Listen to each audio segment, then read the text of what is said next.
Have you ever been in a situation where either you or a family member or maybe your child has had an injury or fell ill and you just didn't even know where to begin to support them and starting to get them feeling better?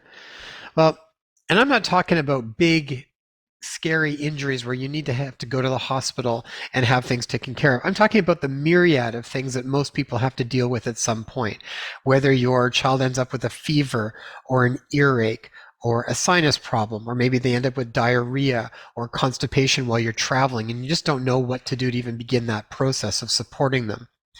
That's the reason that I wrote my newest book, Natural First Aid Essentials for Every Family. I wanted to make sure that every person has access to strategies and solutions that they can use and also create an actual first aid, natural first aid kit that they can take with them and know how to actually use it and apply it when the time comes that you may need it, whether for yourself or for your kids. I've got two little kids, 5 and 6, and I always make sure that whenever we travel anywhere, I have a travel first aid kit as well as a home first aid kit to make sure that I have all the different tools available to me so that when the time comes up, I know how to use them and I can implement them right away. The key thing with any kind of first aid scenario is that you want to know what you're doing ahead of time and then have what you need there to be able to implement it right away. Time is kind of crucial when it comes to first aid scenarios, so we want to be able to get on it right away. We saw this many times when we were away in Mexico for a period of time. A lot of families that just didn't know how to deal with natural first aid scenarios, and we ended up supporting a lot of different families in helping them look after themselves and their children. And so when I came back, I literally sat down and in about a month, I put together this book to break down 6 of the main areas that need to be addressed when we're looking at first aid. So we look at everything from tummy troubles, whether food poisoning or diarrhea, constipation. We look at flu, cold, and immune system support. We look at how to manage fevers. We talk about how to deal with ear and sinus congestion. We look at things like bumps, bruises, scrapes, and also bites, stings, and inflammation of the skin. And so the book takes you through all of those different areas and gives you some of the different strategies and that you can use from a first aid perspective, whether that's supplementation that we use specifically with our family and things that I recommend that you should have in your own natural first aid kit, as well as many time-tested home strategies, diet, lifestyle support. It's got a lot of different practical advice in there that people can implement right away. I highly recommend you check that book out. I'll put the link there, but just check out inspirehealthpodcast.com. Click on books and you can learn a little bit more about it there. Thanks very much, guys. And that is actually one of the best ways that you can help us support this platform, the Inspire Health Podcast. I try to create products and support for people as best as I can that I think really will be of service for them. And in the process of you guys purchasing a book or a product that we create or a course that we're making, that money goes right back into helping us keep the podcast alive and to be able to keep bringing you this amazing free content. So thank you very much for your support. Please like, share, recommend this platform because it helps us get the information out into the hands of those that are seeking it. Thanks so much, and I hope you enjoy this new episode that we're doing with Kristen Nagle.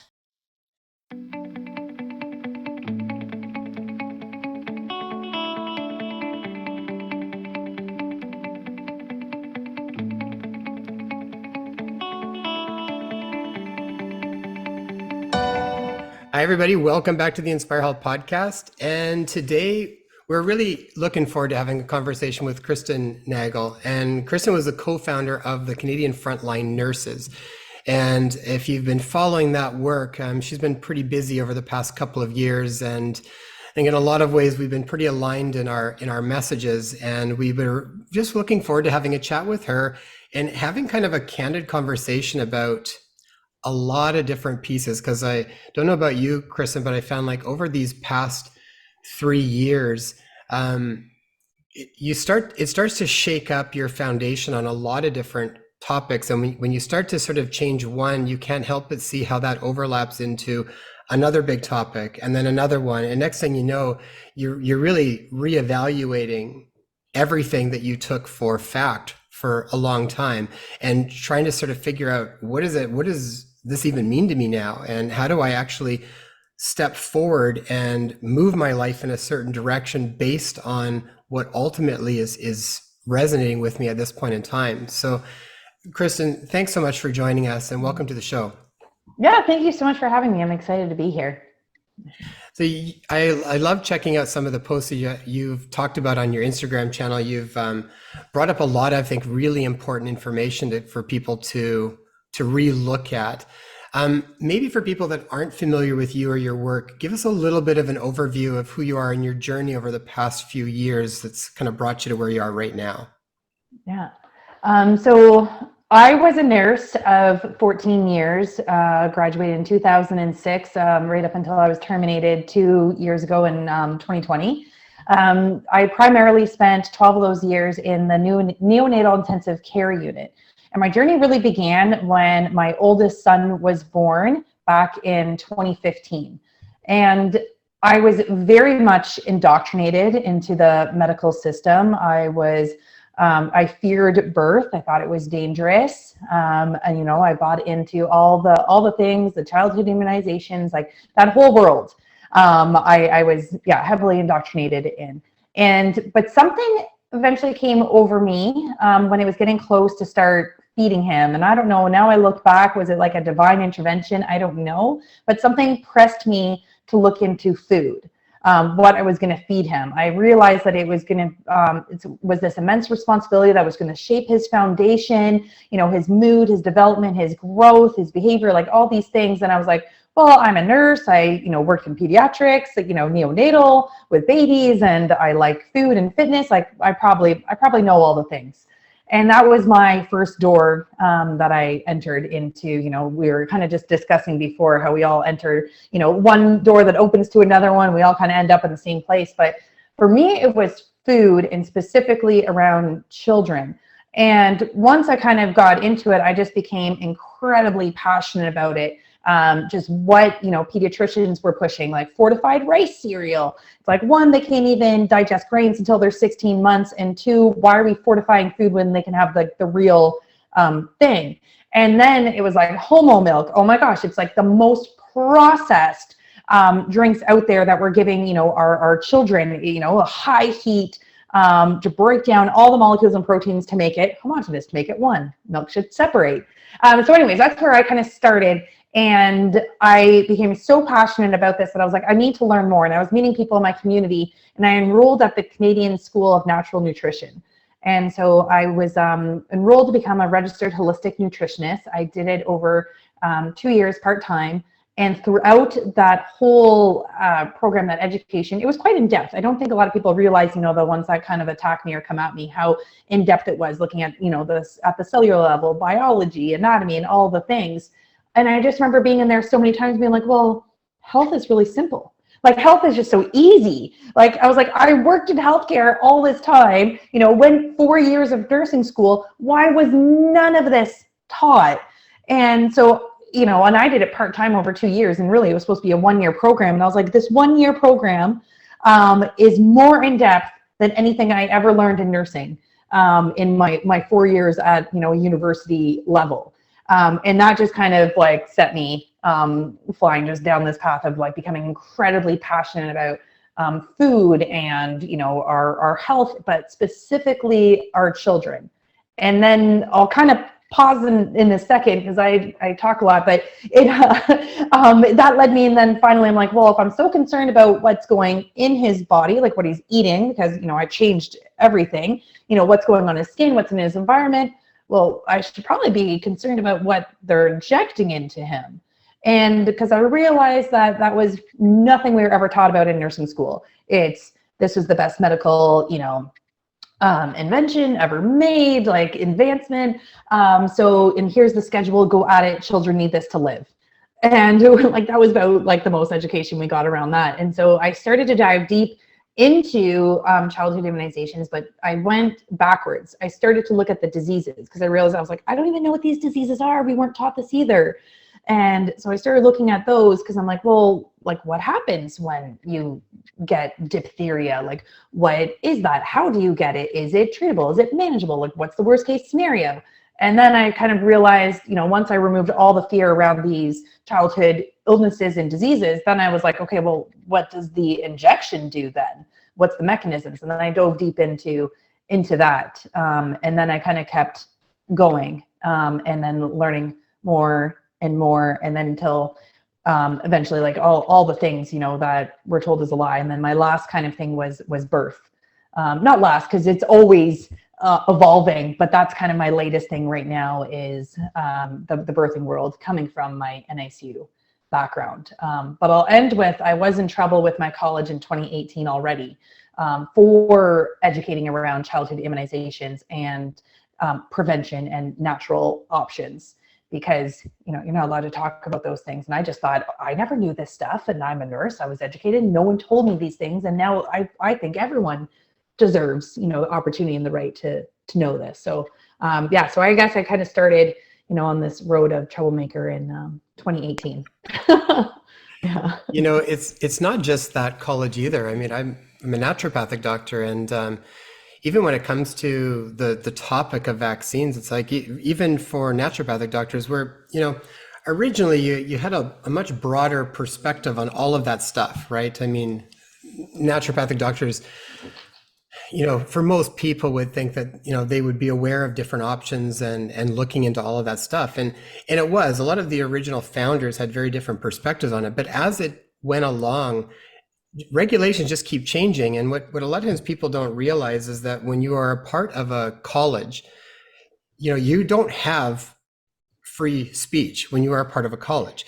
You have to say basically what the college dictates. And then, like I said, because I had resigned back in earlier this year, I think in March this year, from Ontario for the same thing. I was speaking out a lot. We had created a group called Follow Your Oath, with a couple of other NDs that were speaking out around the narrative. And it was really just showing, the same information, but just showing all of the different stuff that wasn't being allowed to come out. And that could be peer-reviewed articles, it could be PubMed, it could be right off of the World Health Organization or CDC website. You didn't have to go very far to show a lot of other information, but you weren't allowed to say a word about anything. And even what I learned too more was that even around things like vaccines, you're not allowed to actually have a conversation about it outside of ultimately what Health Canada tells you you're allowed to say. So regardless of what you've either seen clinically or what you think is important information to share with people, you're very limited on what you can say and without getting into trouble by your college. So it just got really amplified over the past few years. You realize how, and more regulations got put in place. So I know for us, it was a point where I really had a moral dilemma where it was like, I either feel like I need to share information that I really think is important for people to actually have an informed decision on what choice they decide to make, whatever their choice was, but I wanted them to have a broader perspective of what was going on so that they just could make an individual choice. I mean, that's kind of a foundation, is around informed consent. And I didn't feel like people were getting it. So it eventually got to the point where we knew we would get flagged for speaking about anything, and we all did. And then eventually gets to the point where it's like, okay, you get in trouble with your college, you have to apologize, you have to take retraining courses on how to speak about COVID and all this type of stuff. And it just got to the point where I said, I'm not doing any of it anymore. I'll resign and I'll do things in a different way, which was a really, I said it was a hard decision until it wasn't a hard decision anymore, because you just kind of realize that it's, we're getting squeezed into different places. And I think that's happening in a lot of different aspects. That was a big beginning one for me, was how much it was tied around health and what you can and can't say, and perspectives, and just not being in alignment with the way things were that maybe you were in alignment with at one point in time, and now you're not. And so I think for you as well as us, it sounds like, I mean, that brings to all of this stuff starts to bubble up. It was when that came up, it was like, okay, I mean, as a naturopathic doctor's perspective, I mean, I've always seen health from a very different perspective, probably very much like you started to when you did your nutrition course, and you just start to see all of this other stuff. And I think the biggest thing around it is you recognize that health is kind of a natural state. Your body has this thing called vital force. It actually knows what to do on its own. You just have to kind of remove the barriers and allow it to do what it's designed to do. But maybe we can jump into health and illness. So from your perspective, from being a nurse from one side and then being a holistic nutritionist, from your perspective, what is health and illness? What are the biggest determinants that play into health and illness? How has your perspective on that changed from maybe what it was like 5 or 10 years ago to where it is now? Mm-hmm. Well, I think that's an interesting topic because that keeps changing for me. Because even what I thought it was through going through nutrition school has evolved even in the last 2 years. So, illness was, or disease was this thing that, happens to you that you can catch and, contagion, all that stuff. And that was another door that I opened, was learning about germ theory versus terrain and, the contagion myth. And that is why I knew to speak out about this whole narrative, because I knew that that is not what happens, that viruses are not what we've been told they are, that, they are actually, I believe, a type of possible like exosome, or whether they're within us, that help us detox, genetically upgrade. They're here to heal. So now, even in the nutrition world, it's very pushed that it's, the toxins, the environment, emotional state, and I still definitely believe in that. But what has changed for me now is that the body is perfect and always knows what it's doing. And it is incredibly wise. We have ancient wisdom just locked within us, and it is way smarter than we will ever be. And so now when I see, I don't see it as illness, I see it as healing. Like, what is our body trying to heal from? What are these symptoms trying to show us? What are these healing symptoms? And I see it as our body speaking to us and trying to, show us these signs of, we're protecting you from, something in your life, whether it is emotional state, whether it's environment or whatever. But I don't look at it as something to be, scared of or fearful, but more of just our body speaking to us, and to be honored and thank you for protecting us and healing and trying to put us back in balance. Okay, how can we support this, and how can we help this process and go through the healing phase of what we're experiencing? Mm-hmm. This is kind of the basis of German medicine. Yeah, we've discussed that in length as well. Yeah, when you look at things like New German Medicine or biological decoding, they'll all look at, it's like, I mean, when you start to really dive into health, you realize that there's all these bodies of health. Physical is the bottom body, and it's a top-down model. So it's like usually what happens farther up, whether it's in the vital or the emotional, mental, spiritual bodies, those things will actually impact the physical body. It's always the last piece, because this is the most dense, right? These are a little bit more abstract, and they're like the blueprint for the physical body. That's how we tend to think about it.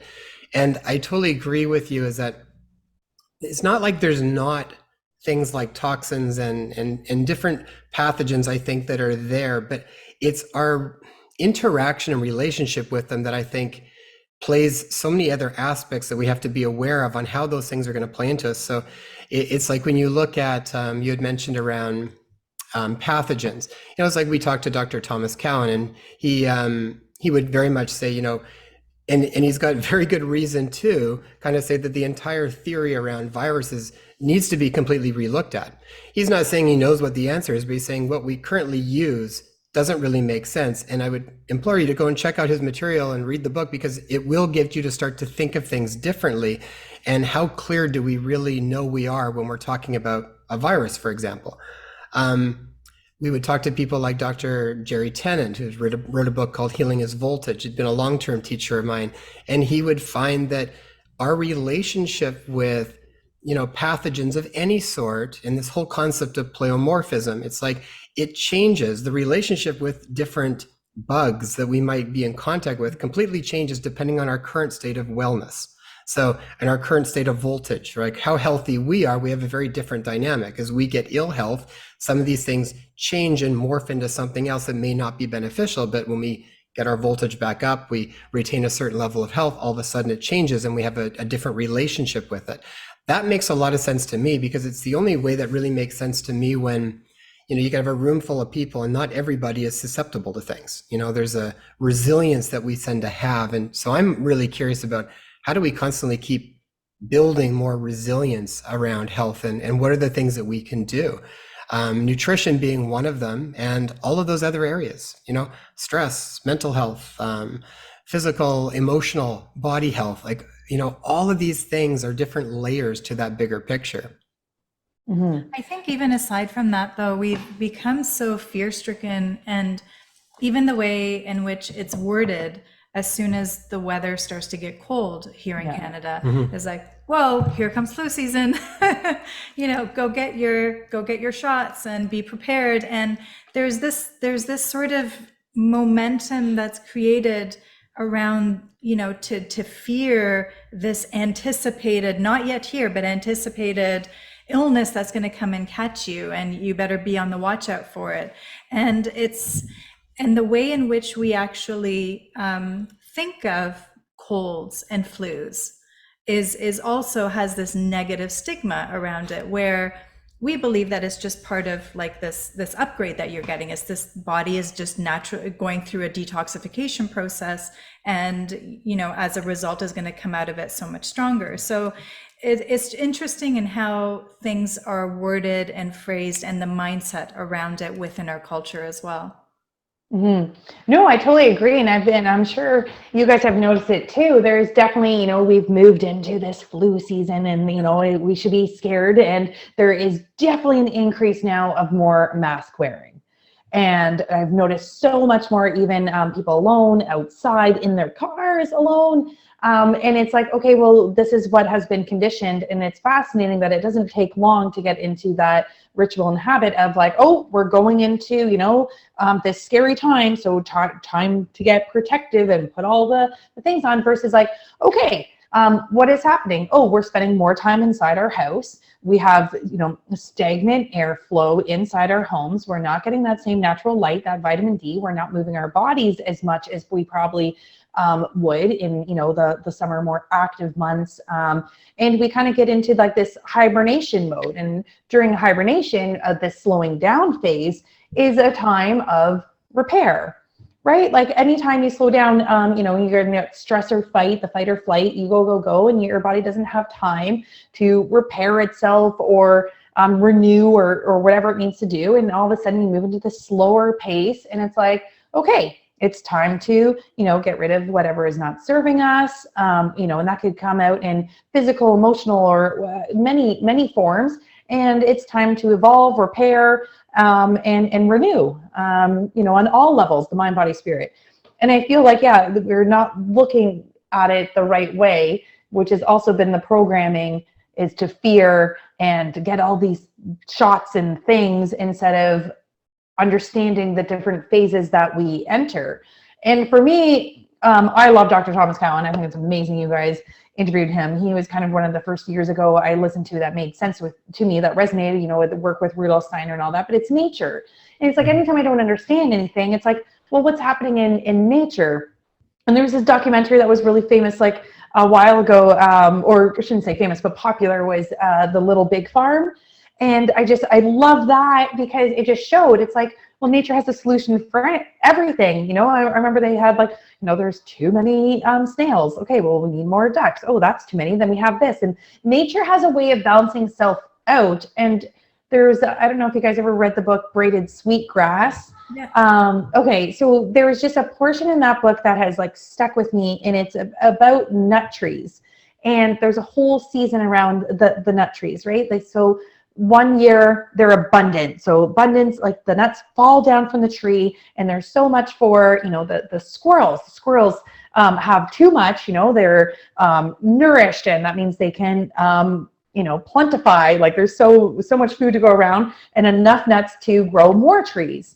Well, the next year there's not so many nuts falling, because now the squirrels have to go out and look for more nuts. And because there's so many squirrels from population expansion, that now, okay, the coyotes and the owls and everything else get some food, and, gives those chance for the other nut trees to grow. And then, there's another cycle of evolving, like the predators. And then the third year is, a more plentiful season of nuts to regrow the population of squirrels and grow more like, nut trees. And it's this beautiful cycle that nature has, and nothing is by mistake. And I just think of our own bodies of going through those seasons and those cycles and, different stages of evolving, whether, we're healing and, having all these symptoms, or whether we are prospering, or whatever that looks like. We're never meant to be linear. Just like nature is always evolving and always in its cycles and different phases of seasons, we're no different. And I just think, if we looked at ourselves more towards nature for answers, I think we'd find a lot more confidence and peace in what our bodies are doing and experiencing at different times.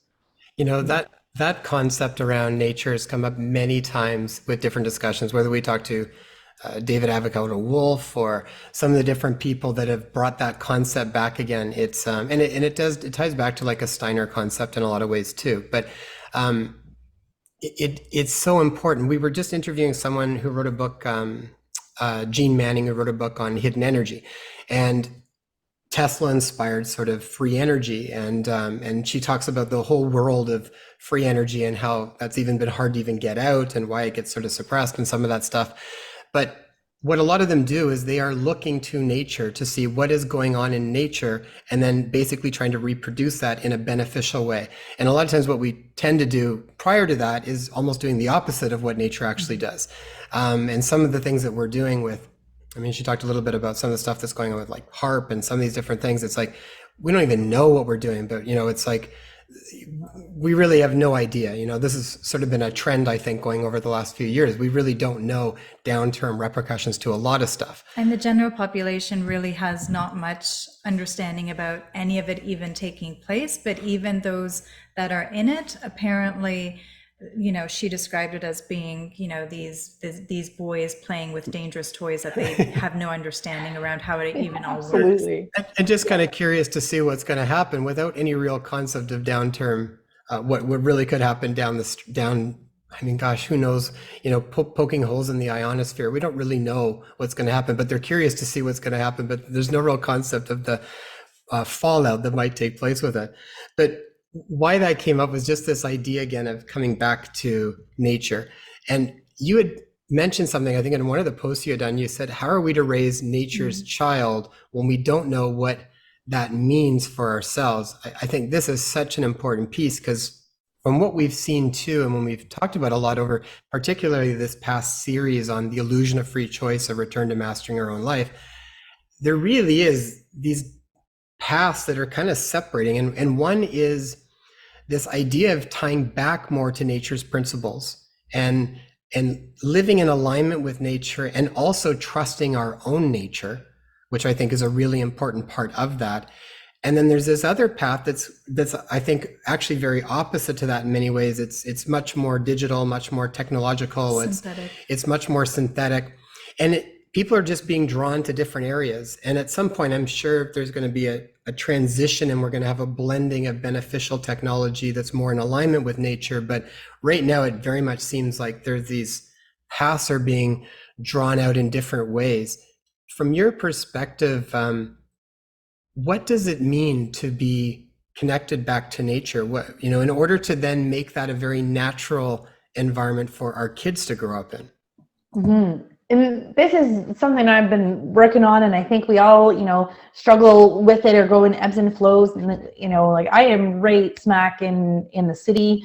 It's a small 400,000, small-ish, I guess, not like metropolis, but big enough. And we're like smack in the city of trying to be like, okay, well, how can we be in the city but still be connected to nature, and what does that look like? And I think we've forgotten that, we are nature. And we are meant to live, symbiotically with it and synergistically, like together, have this beautiful relationship with nature. But, as you were talking about, we push it away and we try to do it ourselves, and we try to do better. We're like, oh, well, we'll just take the lessons from nature and we'll see how we can recreate it, and we can do it better because we're man and we're so much smarter. And it's this crazy concept that we think that we can outthink this divine creation. And it's, crazy. So I've been working on trying to, in I'm in London, Ontario. We created a forest school 2 years ago throughout, when all this nonsense started. And it's been still going on. So we meet in a forest every Thursday with our kids, and it's been going on for 2+ years. And just trying to, we try to teach about foraging or just a different lesson, or a lot of times it just turns into just free play and watching the kids just explore and connect and get dirty and be, immersed in the nature. And that kind of, brings us as, parents out of our shell to reconnect as well and be in that space. So I don't know, like I'll admit, like I have a problem with, my phone still, like as much as, I go through these phases where I try, but so much of it has been part of our daily lives as just how we've kind of, grown as society. So it's trying to actually create like boundaries of being like, okay, this is my time to shut it all off. This is time to actually just be outside, get your feet into the ground in the dirt, like sit in silence and watch or listen, or just watch your kids out and play. And, and then it even starts with food. Like, where's your food coming from? What kind of relationships do you have with where it comes from? Do you know any farmers? Is it, coming direct source? Or I usually say, like, make sure you're eating food that's touched by the sun. I heard recently over the weekend, someone said, no, well, does God recognize, his food? Can God recognize his creation? So either way works by, connecting that way and honoring, what we're putting into our body, from nature, and different ways to bring it into your home. But I think we all kind of, well, I shouldn't say we all, but I know I definitely go through, the ebbs and flows of being great at it and then all of a sudden being like just consumed by the technology around. Kristen, I have an 18-year-old son from a previous marriage, and I did things very differently with my son than we are doing now with our 5 and 6-year-old. And I remember even with my son, there were so many instances where I felt really conflicted. Like I started him off at Waldorf for the first 3 years of his schooling. And as a single mom, I eventually just ran out of funding to be able to keep him there. So then I transferred him to the public school.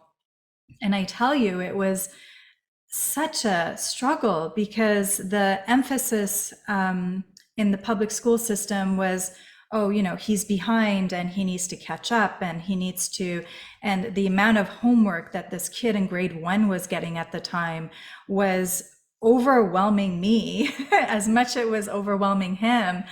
And all those around me were of the mindset of, well, if it's being offered at the school, then it must be important, then it must be something you need to follow through with. And so I didn't really have a support network. And I was in my 20s at the time. I really didn't have a support network around me of like mind who I can really communicate with effectively and really kind of have adequate support and someone to say like, yeah, I understand what you're going through. Anytime I feel like I did speak to anyone around, like, why do they have to be introduced to devices so early? Like they don't even need it. It would be more around, well, you're over exaggerating. This is the world that we live in. And this is just, you're either going to live in isolation or you need to make amends with just the direction in which our world is moving in. And I felt conflicted the entire time. Even the stuff that he was bringing home and he was learning, I felt that it was just filling up his mind with noise. And with our kids now, so fast forward to COVID times, our girls, our youngest ones, the 5 and 6-year-old, were at a time where they weren't quite ready for school. Like we didn't really had to register them to school for them to go to school. And so when COVID hit, it was a no-brainer. When there was, especially with the mandates of masks, like no, there's no way they're going to start anything if that's being reinforced. And so we started the homeschooling. And I noticed one of your recent posts was, I don't even know if I'm doing this right. And sometimes I feel like, am I the only one that's so impatient? And I love these sharings and I love these conversations that we're even having now, because all of us experience those thoughts of like, am I doing it right? Am I serving them? Am I drawing them in the direction that might not be beneficial for them? But I tell you that in my heart of hearts, at nighttime, when we go to sleep and we're all cuddled up, I know that it feels right to be guiding our children in a different direction than how I chose to with my son at that time.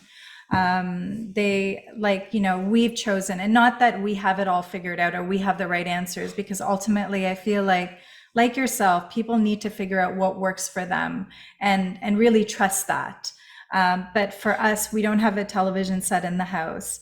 They don't have any digital time. It's just not something we do. Between all of us, Jay and I, we have one phone that we use primarily for you know, social media updates and that sort of stuff.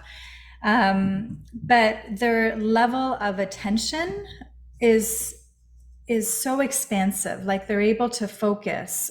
We started now, especially after a conversation we had with Dr. Amit Goswami. He said, you know, teach your children meditation from the age of 5.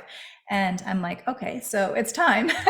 So we'll incorporate, typically it'll be Jay and I doing meditation on our own, but now we incorporate the girls into that routine as well. But we're Something that really more turns out to them like tapping you while you're trying to meditate, but but yeah, but they're getting exposed to it, right? exposed to a lot of different stuff that you know, whether it was deemed not worthy or not important, we're starting to incorporate them because we feel like they're valuable, like they've been valuable tools within our own lives, and so we're just relaying that with our children as well. Mm-hmm.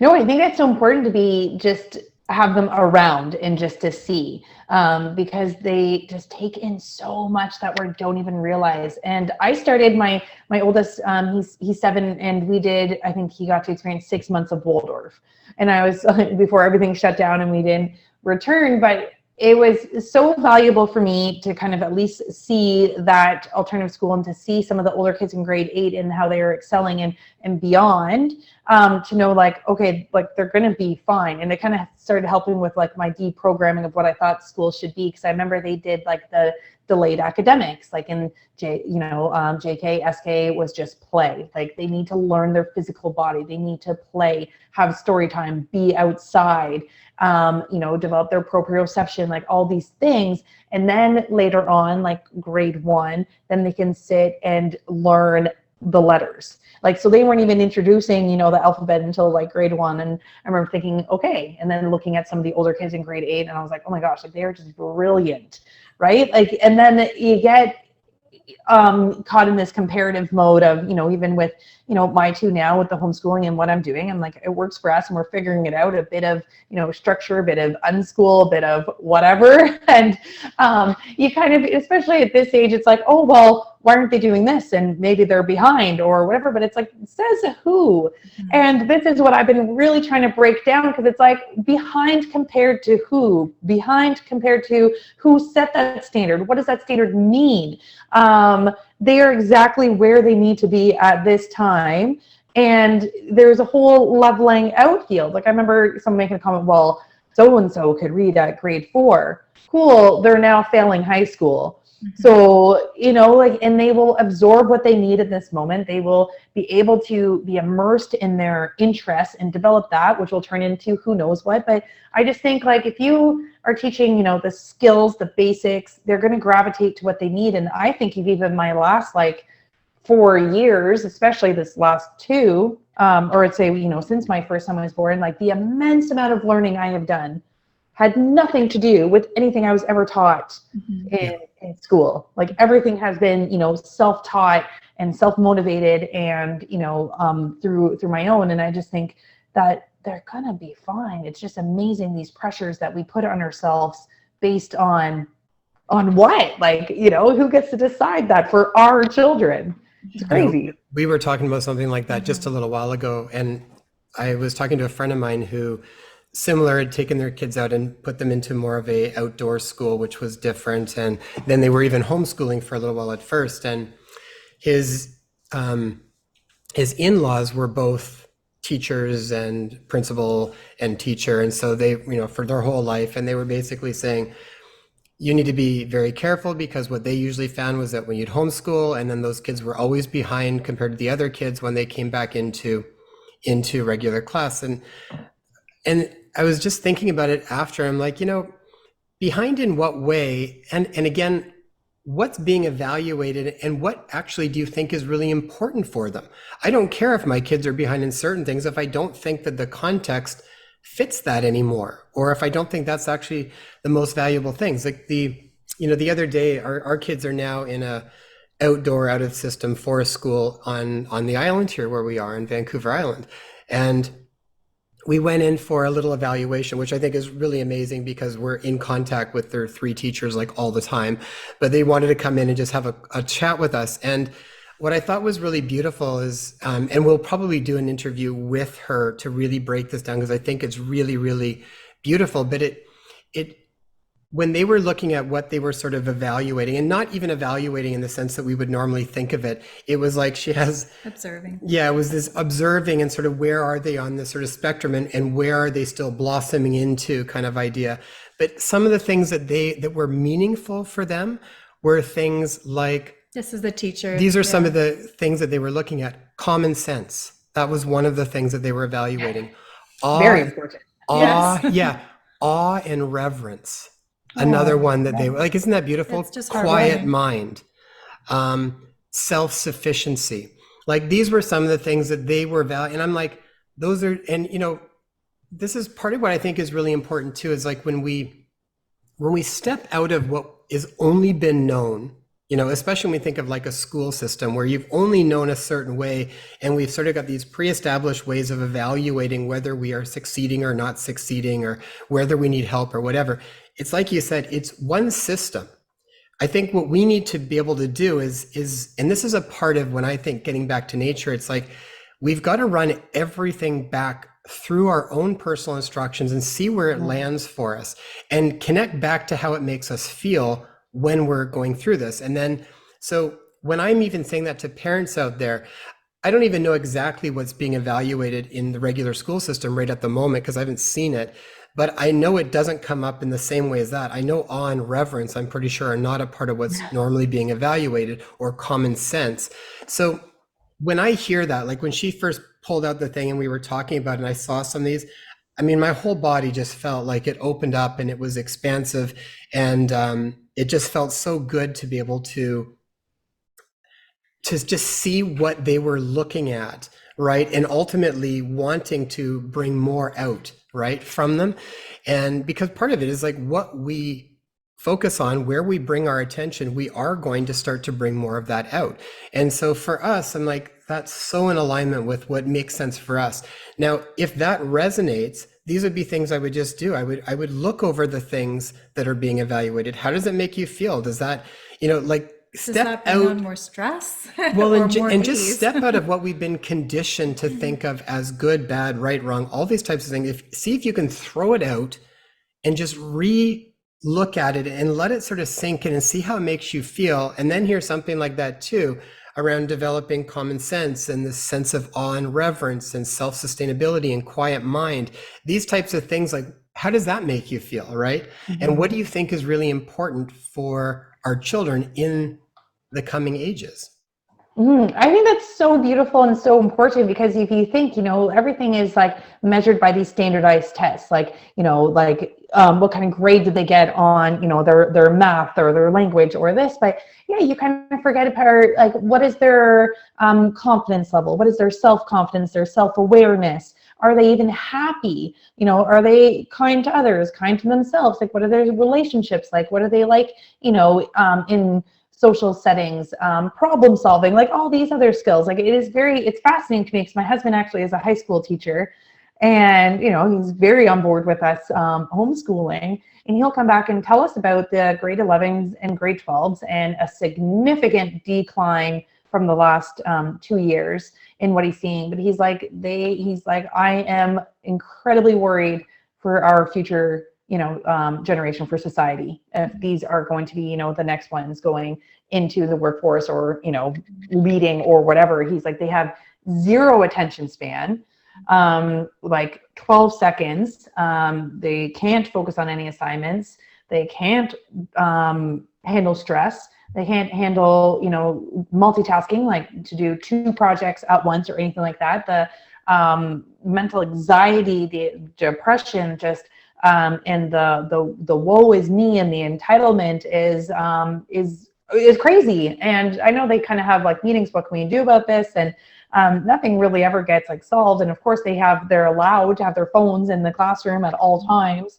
So it's like, okay, but we're going to listen to this podcast. It's a 30-minute podcast, and then we're going to answer some questions on it and write an assignment, which was what they're going to do one class. And it was like 12 seconds in, phones out, texting, messages, like could not. So, they're not paying any attention to this like podcast to be able to answer any questions or focus. So it is fascinating. And that's another reason why I'm like, not worried about, what kind of core curriculum my children are getting, where they're on their reading or their math or whatever, because I know it will come. And I know they're doing fine. And I am worried about all those other life skills as human beings. And that should be more of like, like what kind of human being is being developed that can, withstand society and where we're headed. Because Jay, you mentioned earlier that we're kind of going off in, a couple different paths. And I think that's going to be important too, because there is going to be this one that wants to follow everything that society's putting out and, all the technocratic model and the control and whatever. And there's going to be, those that want something different. And can you, be self-sufficient? Like, do you know how to prepare food? Can you cook a meal? Like, do you know how to use a knife? Can you, do things in the home? Can you start a fire? Like, honestly, like life skills.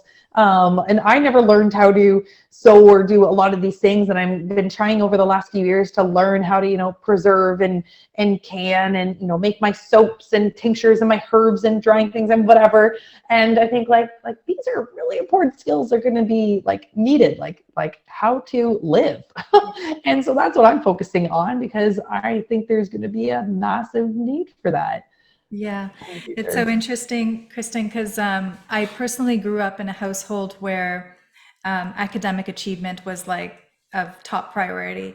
And with my son going through schooling, I started to have less and less faith, trust, and respect for our schooling. And so when my son, who's going to be choosing what he does past high school this year, my parents are checking in with me. It's like, what are you going to do? Is he going to go to college and university? And I said, well, ultimately he'll choose what he's drawn to do. But I've said to him numerous times, I said, honey, like figure out if you can get into using your hands. So like carpentry or plumbing or electrical work, or just have that as a backup. Like whatever it is that you ultimately feel drawn to do, sure, go ahead, pursue that. Ultimately, your own excitement will pull you in the direction that you need to go. But find something, see if you can actually have the skill of working with your hands and doing something with your hands, like hands-on stuff. I remember at the beginning of the time when he was about to start high school, when we were back in Ontario, actually, we were the only 2 parents that called the counselor and called the principal at the school and said, why are they doing away with books and textbooks and only working with digital devices? Is there anyone else who has voiced concern about this being an issue? It was specifically because it was when they were bringing in that they had their access to their computers and Wi-Fi throughout the day pretty much. And I'm like, you've got to know that if you let a child, like a teenager there with their laptop and it's not being supervised, they're going to spend their time on there playing games or doing something, which inevitably usually was the case. I mean, yeah, they can't oversee everything. And yeah, they're in there and it's just downloading and on YouTube and whatever else. So it's just too much of a temptation, I think, for most kids, especially now when I was watching something a while ago. I was going to say it is for me. Like, you got that in your hand and you're like, okay, like what's Yeah. Oh, Yeah, it's absolutely. hard. I mean, it really is trying to figure out your relationship with it, because we need it in a lot of ways, and it can be really beneficial in a lot of ways, but it's also got, there's the whole dark side of it too. It's a combination. So um, it's just trying to figure out that balance. But I definitely, at least from what I've seen, is when it's in school, I know that there can be benefits to it, but I just find so much of the time it's not used as much for the benefits as is used more for kind of escape and entertainment most of the time. Yeah, exactly. And I think that's like the biggest problem is the boundaries. And I think I'm glad that I, had my foundation in school without any technology. I remember I took the boys to see my husband's classroom, and hey, in the classroom back corner doesn't get used anymore was like an old, projection screen, right? With like the translucent papers that you write on that go up on the screen. And I was like, yeah, like that's what it was. There was like, you had to write your own notes. You had to listen. You had to pay attention. You had books that you could feel, and they were tangible, like doing assignments. You'd go to the library and you have, my desk would be filled with different books to learn from. And I'm so thankful for that, because I know, I think I was in my early 30s when I first got a smartphone. And I think I was aware, I knew my personality. I was like, I know that I'm just going to be like on it. And so I was a little bit later, and it doesn't take long for it to become a part of you. And I would say for me, the last 2.5 years, thinking like, oh, I need to connect with this, or this was going on, especially with everything going on the first year and a bit with, connecting to all these groups and all these things. And you thought every message coming in was so important that it created even more of a habit that I've been in now, in this like down phase of trying to break. That it's like, no, there's no urgency. Everything will be fine. I can shut this off at this time. Things can be answered tomorrow. Like, we've got into this like phase of society where everything's expected to be immediate. And everyone wants a response immediately. Everyone, wants to know that, you've read something instantly, and that instant gratification. So, it's like, no, they're going to be fine. They don't need an answer now. I don't need to reply to that. I don't need to see that now. And I'm just thankful that we had that foundation growing up without, to know about, waiting and patience and slow replies and writing letters, like being a pen pal with my cousin who's, in a different city, like all those things, waiting for the mail to come in versus, when now we got like emails. But I think there's definitely something to that with kids too, is that, I forget, there's a word for it. And I know I first heard it in Waldorf, but like the waiting, that anticipation around something is very important, of the patience and the waiting and opportunities to come versus now. And I think that we've gotten into a lot of trouble with needing things in this exact moment. I don't know where I was going with that. I totally went off on a tangent, but it was just it's like, yeah, the boundaries. And I think it's important for our kids now. And if anything, that's like what needs to be taught as we get into this technocratic world, is the lack of urgency and patience and boundaries, and the pausing. Well, it's all the stuff that is actually not encouraged when you're on the devices and you're in any of the social media platforms. Like, the way that which gets rewarded is not that which is requiring longer focus time or longer attention span, or diligence in doing research, further research. So it's like, I feel like, it's created that way. It's to have shorter attention span and instant gratification. Like, those are the things that are actually rewarded on these devices. And so they set up a certain mindset, like it's literally shaping and developing our kids' minds. And this is what the reason as to why we won't allow any of that for our children. And even my son, who so since we moved from Ontario to here, to BC, he chose to stay at his old school and finish up the rest of his schooling there. So when he comes and visits us a few times a year, he goes through withdrawals because he knows the rules here. And so he's not allowed, he's only allowed his device for a certain number of hours throughout the day. And it's And not at night. and not at night. It gets taken away from him at night.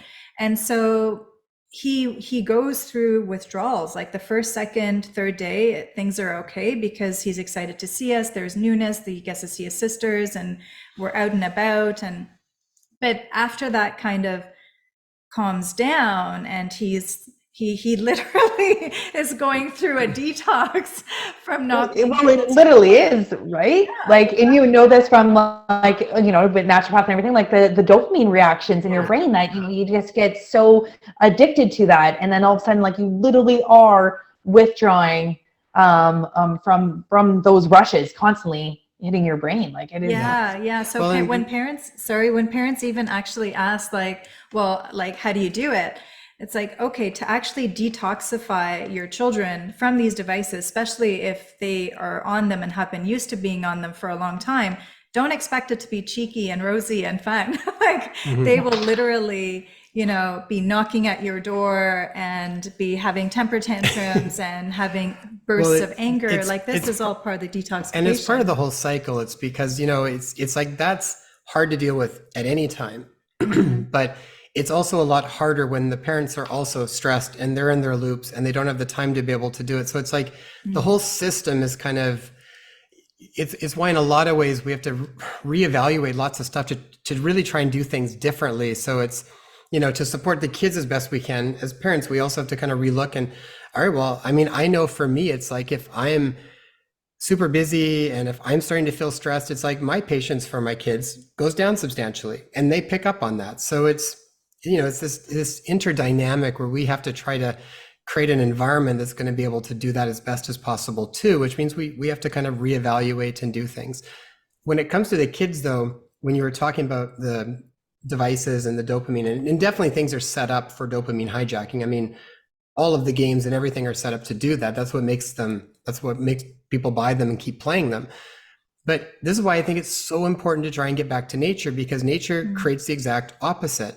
It's like, it's like at the school, they've got a caterpillar that's basically going through the process of becoming a butterfly. And so every day they watch the progress of it. It's not something that happens right away. They get to watch the whole transition of it, or they learn how to make a fire. And, the other day we went to the beach down here and probably spent about 3 hours, and they got to make their own little fire, and they were absolutely enthralled with just staying there and keeping the fire kind of going. It's like that, like nature has a way of holding your attention in a very positive way. And we were right near a playground, and I actually commented to Jason, I said, look, they're not even interested in visiting the playground today because they were so infatuated with the fire and the mechanics of how to get the spark to hit they've actually created this, what is this? They've got their steel and flint too to practice with. And but it's just fun that you can, we sort of get used to certain things in a certain way. And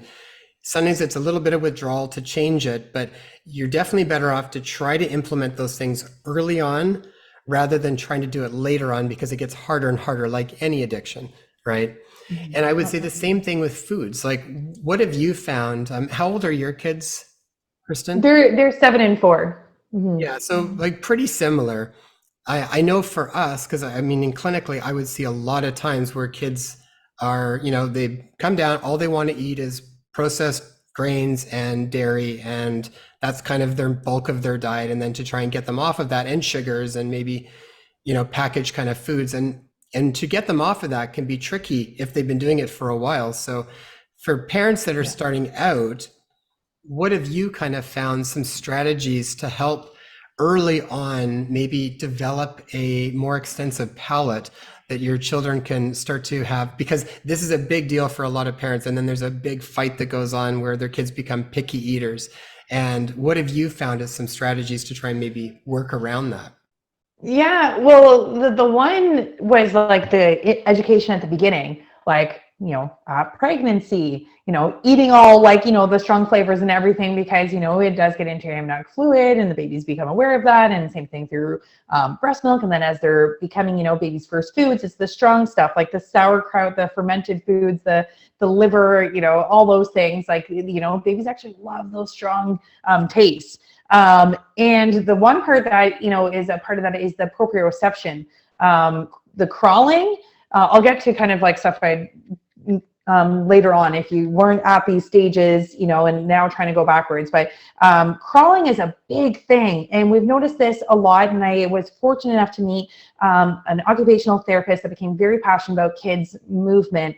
And she would run these programs called Baby's Best Starts. And they were just like totally like mind blowing about the containment syndrome. So, the bumbo chairs, the jumpers, the jolly jumpers, like all those things. And, we're sitting our kids up we're trying to, again, like we want everything to move so fast in our milestones with everything that we do. We want them, to get, all these steps in really quickly. And babies should never sit before they crawl. Crawling should always be the first phase because that, creates, stronger core, the different motor movement. You create that left brain or the left, right, that, connects with the left brain. And it actually later on does play a part in food and picky eating and textures and things. And so it is actually incredible how, these motor functions then relate later on to food. But I met with a lot of parents at the beginning when I was kind of, focused on nutrition out of school. And it's like, okay, well, now what do we do? Okay, well, you've had all these patterns in place and all these things that they enjoy and what they love. So instead of trying to take away, it's like, okay, how can we change the quality? So for example, maybe I'm just thinking of something like easy. A peanut butter sandwich. Okay, well, what's the type of bread that you're using? Okay, well, maybe we can find, like a sourdough or something, locally made if possible or whatever. Maybe we can change places you shop. Okay, so you still get like that bread. Okay, what kind of, peanut butter are you using? Okay, maybe we can find a natural source instead of Kraft, or maybe we can switch to an almond butter or something like that. Okay, what else are we putting on it? Maybe you can do like a raw honey or banana or hemp hearts, like something. So they're getting I'm, trying to figure out textures that they like, things that they enjoy. They like dips. Okay, what are kind of like ways we can incorporate, different vegetables or things into the dips? And then it is like, okay, well, you can start with that. Now it's like, okay, but now we have to take things away. We do have to take away the processed food. We have to take away the sugar. We have to take away this, and they are going to go through withdrawal, and they are going to fight you. And they're used to being able to fight you at dinner and getting that second meal made. And now it's like you're making one thing and that is all that's going to be put on the table. There's no like, them crying or putting up a fit. If they walk away from their meal, they walk away. They will not go to bed hungry. And if they do, they're not going to do it again. Or they'll come back to their plate and pick at something, or, or they'll start again the next day. But it is kind of that like tough love. And like you were talking about the temper tantrums and the withdrawal, it's like, it's not going to be easy. And it is going to be hard because, it's tiring parents and doing all these things. But if you want to make change, any change is difficult. And, think about change within adults, like trying to change our own behavior. So you have to be ready for those uncomfortable moments and those kind of fights, and just like sticking to know what you're doing, knowing that it's going to have this positive outcome later. And a lot of times, kids, I remember learning, like they need to try something 10 times in order to decide if they actually like it. So I remember like I would always just put red peppers, I'm using this example, on one of my oldest plate, and he hated peppers, but I'd always throw it in a meal or throw it in here or put it on the side. So we'd always see it. It would always be there. And then finally it's like loves like red peppers. There's been other things like that, but they need to see it. They need to play with it. They need to put it on their tongue. They need to then chew it. They need to but it's like 10 times of being exposed to a food. So there's a lot of patience that does go around food. But also I think the trouble as well is kids will be unhappy with what's served. They put up a huge fight. Then it's like, well, you need to eat something. So here's chicken fingers, here's some pizza, here's something easy. And it's like, well, now they've learned that behavior. Now they know they can cry, and this like next meal is coming. And I was like, I don't know about any other parents, but I didn't have time to do a second meal. I was like, you get what you get. And I don't know if that's how I was raised, and maybe that's how I've been able to do that. But I was like, too bad, because unless you're old enough to like start making your own food, like this is what's on the table. And I think that's kind of one of the biggest things too. Yeah, those are important. Yeah. And it's like when you take your kids out to a restaurant, don't ask for a kids menu. Say Oh, they're no. the worst. They're the worst. Yeah. Like they're all the same stuff. And Yes. when it comes, it's like, no, and our kids, we just get whatever we get. We just kind of break it up and they get the same stuff. And I totally agree with you. It's a pattern that can happen very quickly. It's like if you give them the option of not having your regular dinner, and it's like, okay, we'll just take some, because as parents we get nervous that your kids are not going to eat when you're not aware of how it all works, and then you just give them whatever, and you're like, well, as long as they're getting something. It's like, no, like hold off early on and get them used to it. And I like the strategies. They're very much the same stuff that we've done too. First put stuff in and then kind of work on removing stuff after. But if you can start off early, like one thing we did early too is Like as soon as they were able to sit upright as babies and they became interested in food, and we could tell by their gaze, they would be looking to see what food we would have on our plate because they would always be on us or around us.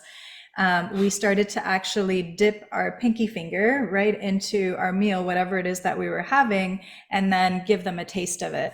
So, and we eat a lot of Persian food, which has lots of different flavors and tastes. And I intentionally would give them lots of that because it's like, here's your sour taste, here's your bitter taste, here's your yeah, and we'd even give them sweet actual and- herbs, yeah. like herbal That's tinctures, and I would give them, I mean, some of the herbal tinctures are not good. I mean, you'd get like liver ones and immune ones, and they would get used, and now they'll line up. It doesn't matter what I give them. They just open up and they'll take it. So if they develop the palate, then those things aren't so foreign anymore. And in a lot of ways, they even enjoy it in a different way. It doesn't have to just be sweet or salty. So And it's also, that is all we have. So we don't have to fight the battle of, keeping them out of the junk food drawer because there is no junk food drawer. This. Yes. Same. or your junk food drawer just changes to be very different than standard. So definitely it's like, and if they see us doing it, they're going to want to do it. So, it's also kind of role modeling as best as you can.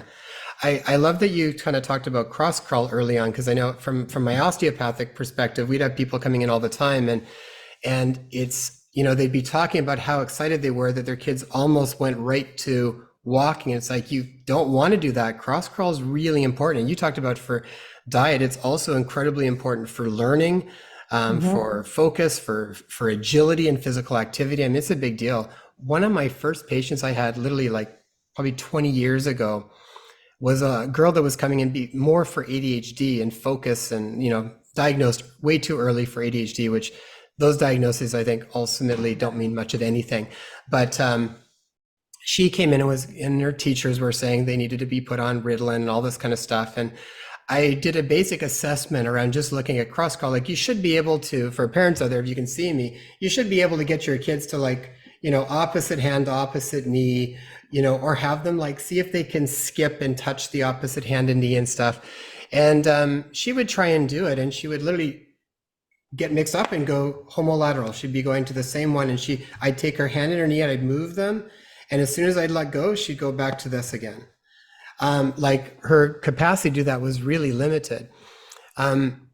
And then basically by just giving her some of those exercises and getting them to make a game out of it with her every day, also fine-tune some of her key nutrients her diet was really atrocious. Like, I mean, really all packaged fast food kind of stuff. And the parents just didn't know better, but the parents did all of the stuff. They got proper fats back in her and essential fats and got her nutrient levels, gave her whole foods.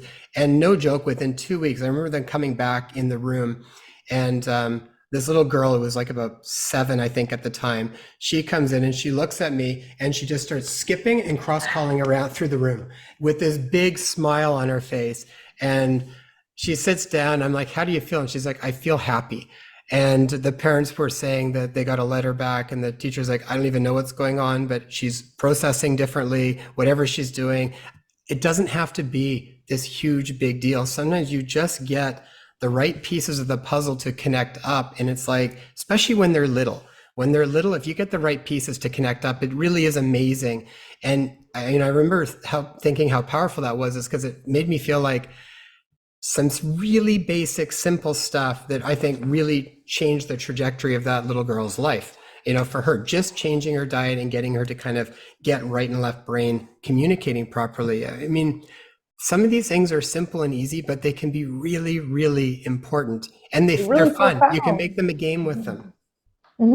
It is like just amazing. And I feel very blessed that as indoctrinated as I was, I've had these little cues to kind of guide me as, my children were still young. Like I kind of, unfortunately, my oldest, he was immunized up till 18 months, but then, I became aware, and the more I learn, I keep making changes. And I just think, I did sit him up and do all the things, but luckily he did crawl. But with my second, I was like, I'm just gonna see what happens. I'm not gonna sit him up. It was like always tummy time, just, on his stomach. It was super important for many different reasons as well. And I watched the different progression. It was like, okay, on his tummy, okay, getting the head up, of course. Then it was like, a little bit of like, the army crawl, or the scooting, the kind of shimming like a little worm. And okay, there goes the army crawl. Okay, then they kind of start lifting up with their forearms. Okay, now they get, then they're pushing up with their hands and rocking, their bum and their back and getting that momentum.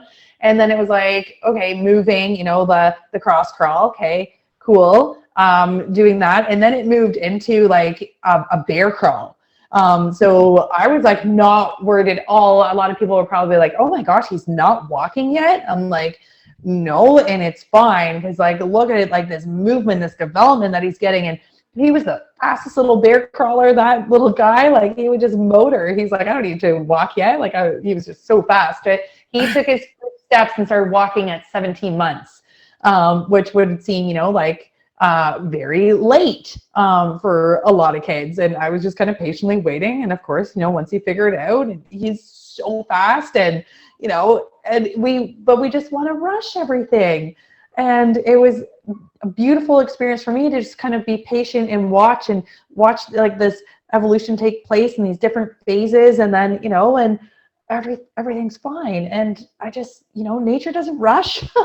Like things gotta happen very slowly. And I just think that we just need to nurture our kids more. That's another part of getting back to nature as well, kind of on this subject, is just being more patient and nurturing them, nourishing them, being slow with them. And why are we so quick for them to get older? It is such a short phase, and I imagine you would know this, having an older son. Like it goes by so quickly. And why would anybody rush to be an adult and have to worry about like adult problems? Like I feel very blessed in all the things that have happened to me, from my termination, that career ending, to, kind of redirect me where I need to be. Like I would never have homeschooled. Like I never would have done all these things. I never would have had the opportunity to be at home with my boys as much as I have, with being a shift worker, working nights and 12-hour shifts and all these things, missing holidays. And I was never into co-sleeping.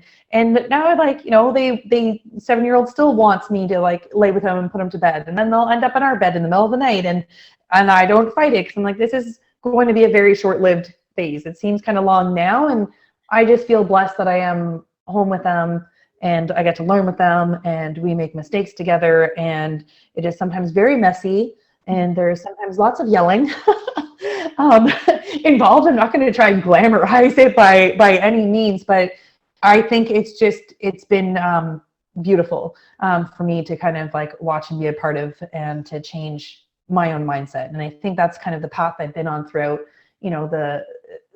throughout my whole, the last 7 years. But specifically, I kind of feel myself being led this last, like, through 2020 and beyond. And now we're expecting our third. And so now I get to do this one completely differently as well.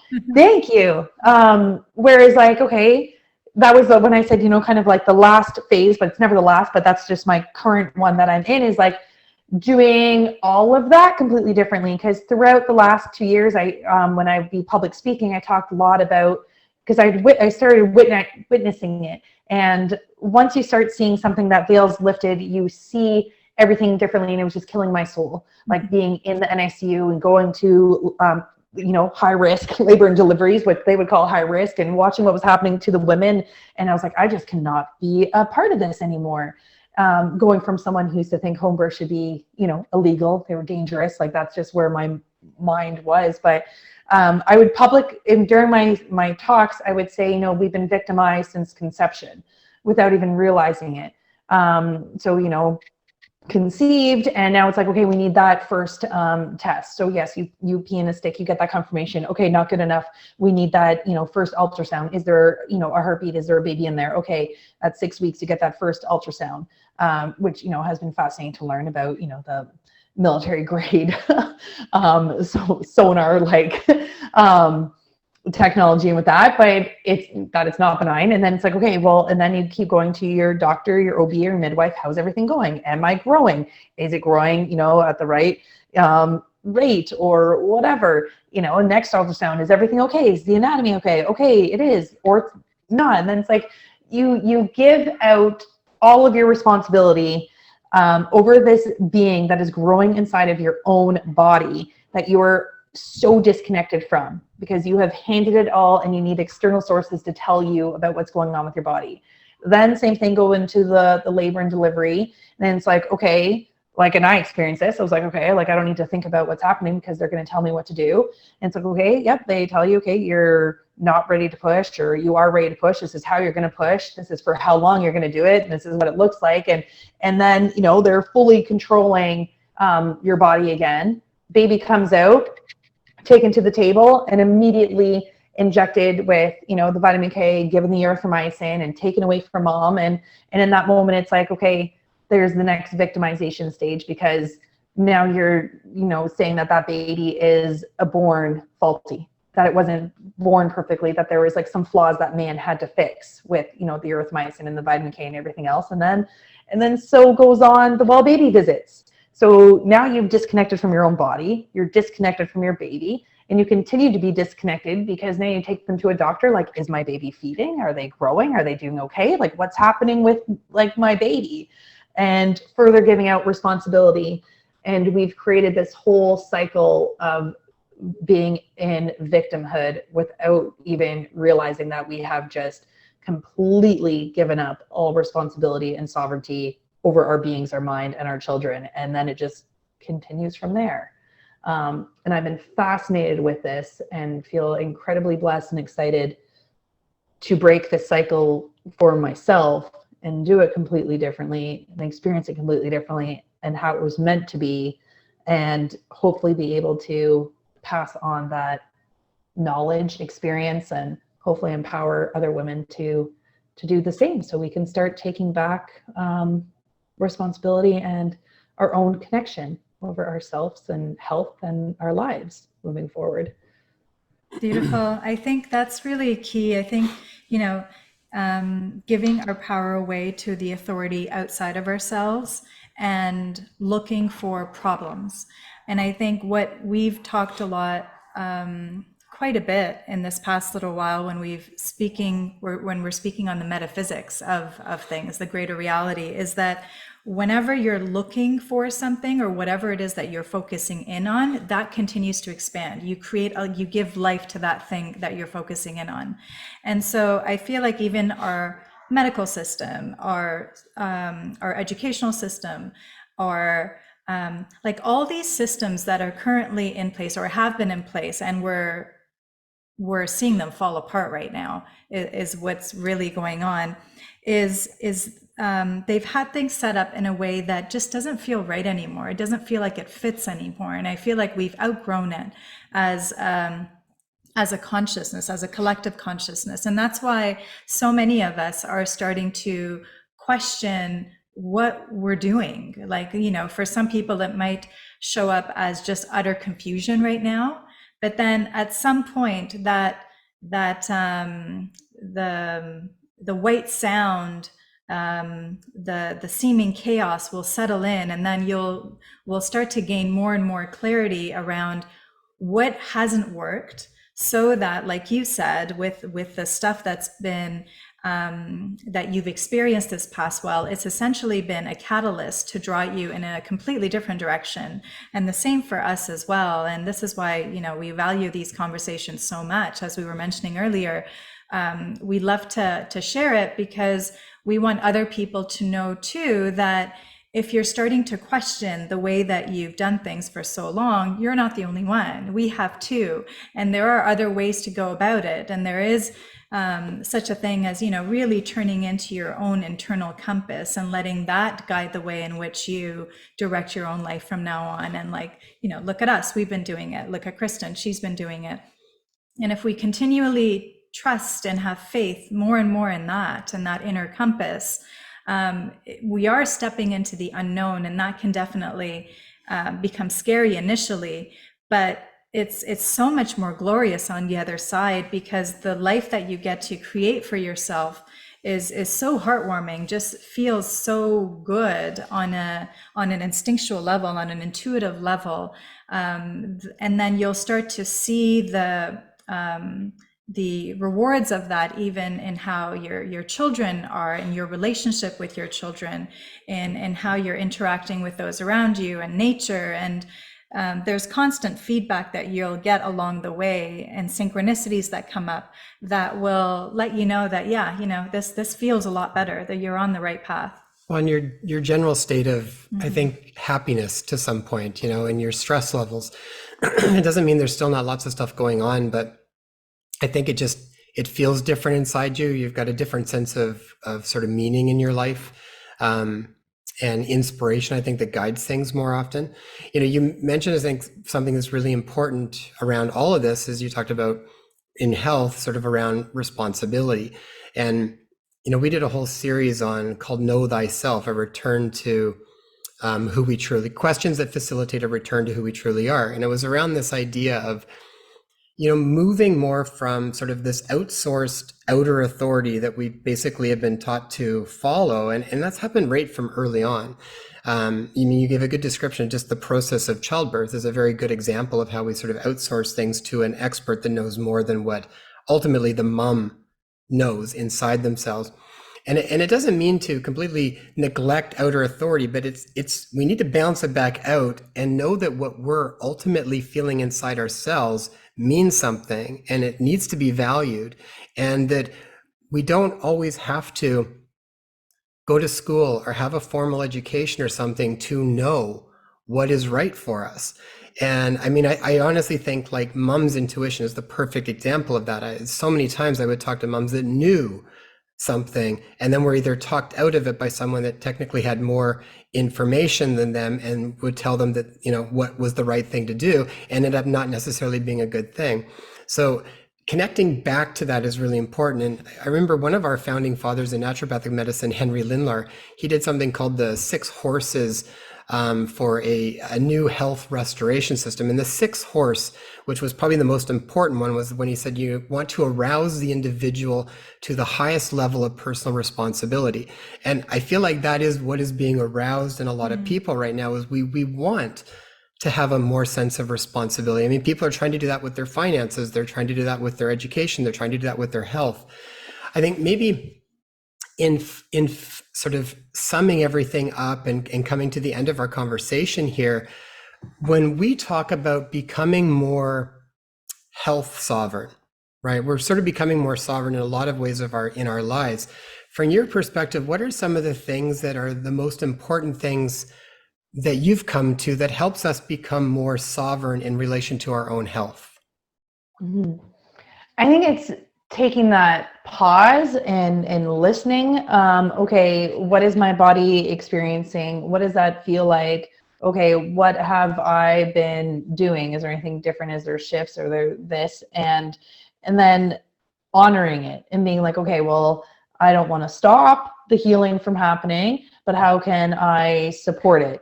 And I think like also one of the biggest things is being okay with being uncomfortable.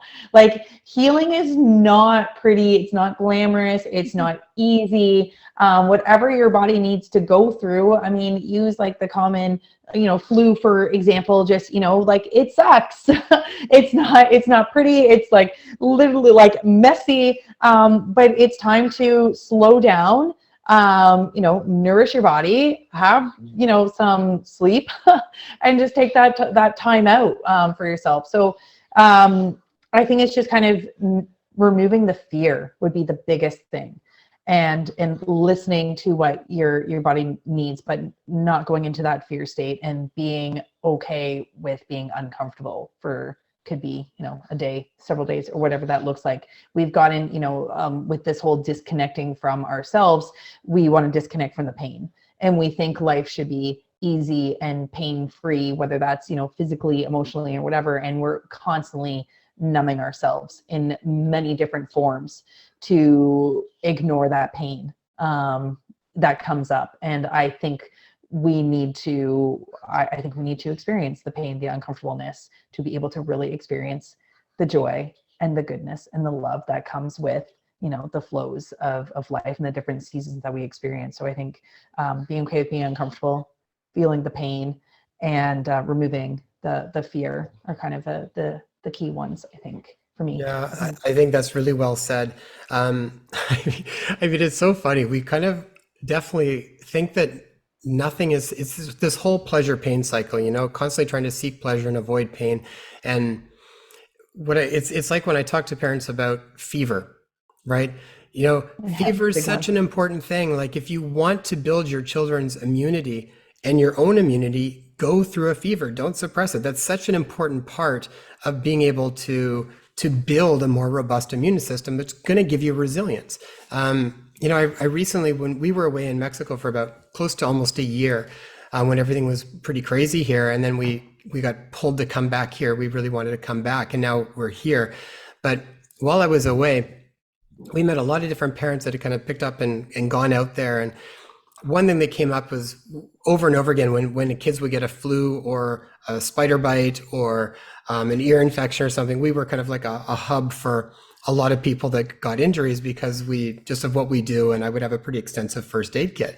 And so I realized just how much, like, people don't know how to manage even just like really basics, because we're so used to kind of just outsourcing it all the time. Going to the doctors. And what really comes to the forefront when you're traveling, particularly, and you're out of your comfort zone, is when stuff happens, you want to know right there, what can you do? And there's the thing with a lot of first aid scenarios, there's so many natural things that you can do to mitigate stuff very effectively and support the process.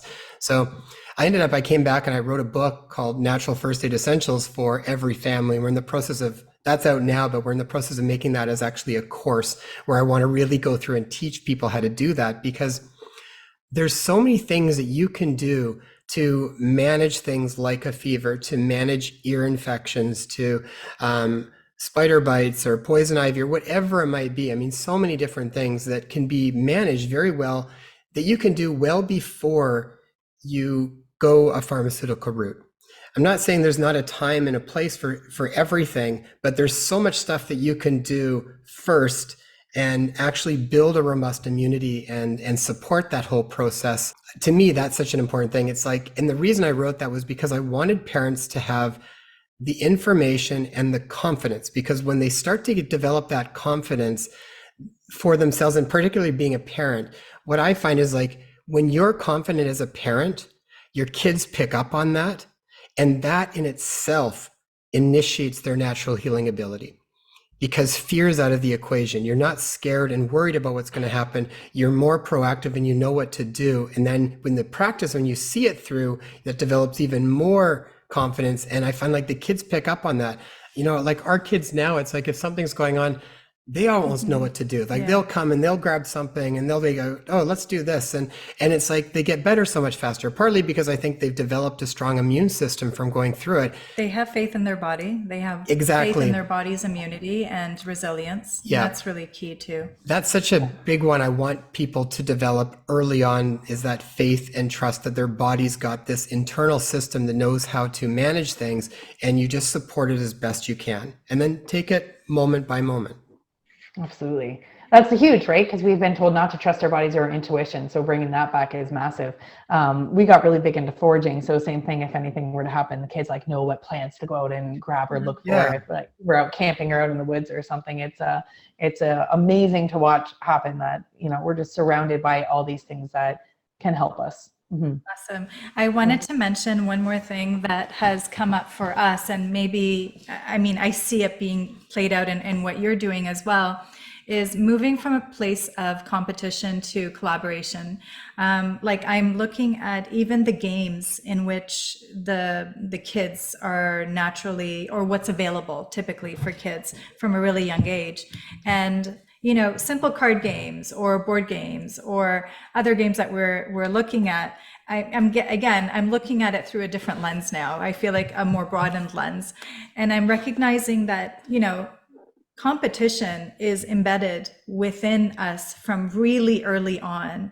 And what I'm noticing happening now more and more, and again, this is the blessing in disguise, I guess, in which COVID has shown up and taught us ways in which to actually burst out of our deep slumber in many ways. But this opportunity to collaborate with like hearts and all these different individuals and groups coming together in order to fulfill this bigger vision that we are serving, that is so beyond the individual. And I think really that's been such a gift in my mind of what's been happening.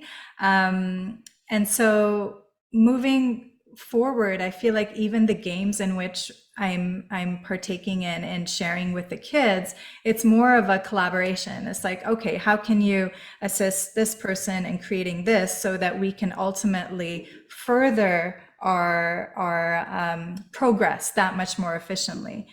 And I just see it too in even whether it be, you call it the truther movement, but it's individuals coming together in order to amplify a much louder message that needs to be heard. Mm-hmm. No, I think that's what we're seeing now is more community, right? We've been isolated for so long prior to 2020. And it's like, okay, we actually need to work together. I'm not going to learn all the things. You don't know all the things. We need to share our knowledge, share our skills, our expertise, and have a group of people that are able to do this and, to help and move forward. And I think it's incredibly important to show that diverse community, that all these parts are needed to work together. I do still think that like healthy competition is great for so many things in life, because I think it, helps to motivate, to improve, to want to do better, to keep learning and keep growing. So I still value competition within kids and family, maybe because, I don't know, I'm still competitive, I guess, in some aspects. But when it comes with certain things and, working, now with organizations or different groups, like I used to have a business pre all this with two other moms, and we called it Sweaty Successful Moms. That's a whole other topic I'm not going to get into, but that was our phase, is collaboration over competition. And it was really important to show, there was like these stroller boot camps in our city all emerging. And it's like, well, let's bring them all together, because the more that people see this, the more that people see that this is a thing, more people are going to want to do it. It means more business for everyone and more opportunities for growth. So that was just one of the examples. So I think absolutely we need community and to rely on each other to move forward. Mm-hmm.